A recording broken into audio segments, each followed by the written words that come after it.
और गोविंद देव की शहादत के 100 साल पूरे होने पर कांग्रेस और बीजेपी दोनों ही बांसवाड़ा के मानगढ़ में कार्यक्रम आयोजित कर आदिवासियों से नजदीकी दिखाने की होड़ में है। साथ ही दोनों पार्टियां एक दूसरे को नीचा दिखाने में भी पीछे नहीं। बीजेपी ने कांग्रेस पर जानबूझकर उनके पहले से तय कार्यक्रम से छेड़छाड़ करने का आरोप लगाया, तो कांग्रेस ने बीजेपी पर चुनाव को ध्यान में रखते हुए आदिवासियों की याद आने की बात कही।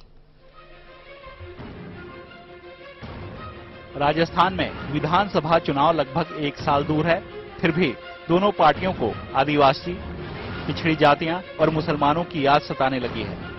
मानगढ़ में 100 साल पहले गोलीकांड में अंग्रेजों की गोलियों से 1000 से ज्यादा आदिवासियों की मौत हो गई थी। 17 नवंबर को मानगढ़ धाम पर गोविंद गुरु महाराज के बलिदान शताब्दी वर्ष की तैयारी को लेकर बीजेपी के आयोजित कार्यक्रम को लेकर कांग्रेस और बीजेपी आमने सामने हो गए हैं। बीजेपी का कहना है कि हमारा कार्यक्रम 1 साल पहले से तय था, लेकिन कांग्रेस ने 1 महीने पहले कार्यक्रम तय कर जानबूझकर राजनीतिक टकराव बढ़ाने का काम किया है। और जब 1 वर्ष पूर्व ये कार्यक्रम तय हुआ था तब चुनाव की कहीं आहट नहीं थी, और क्योंकि 100वां वर्ष अब पूरा हो रहा है, इसलिए यही अवसर था जिसको भाजपा ने तो 1 वर्ष पहले सोचा और कांग्रेस ने अब,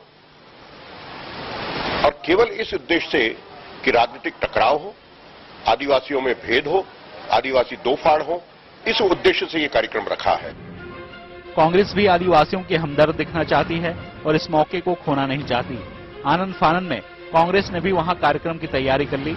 जहां बीजेपी के कार्यक्रम में नितिन गडकरी और शिवराज सिंह चौहान शामिल हो रहे हैं, वहीं कांग्रेस के कार्यक्रम में मुख्यमंत्री शिरकत करेंगे। कांग्रेस ने बीजेपी के आरोपों को खारिज करते हुए मौका परस्त राजनीति करने का आरोप लगाया है।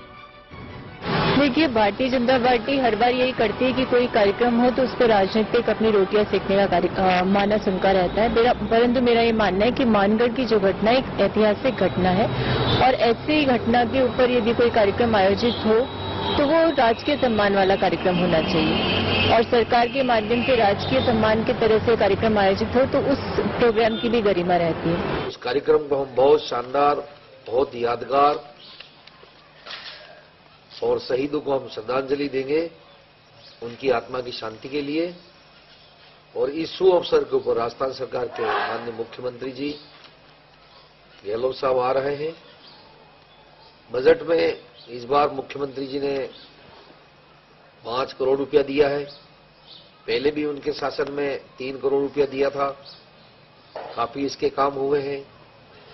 अब हम एक बहुत शानदार वहां पर शहीद स्मारक का निर्माण कर रहे हैं।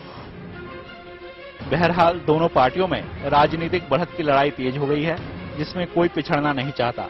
ऐसे संवेदनशील मामले पर भी दोनों प्रमुख पार्टियां राजनीतिक फायदा ढूंढ रही हैं। जयपुर से मनीष यादव के साथ बांसवाड़ा से कुलदीप, सहारा न्यूज ब्यूरो।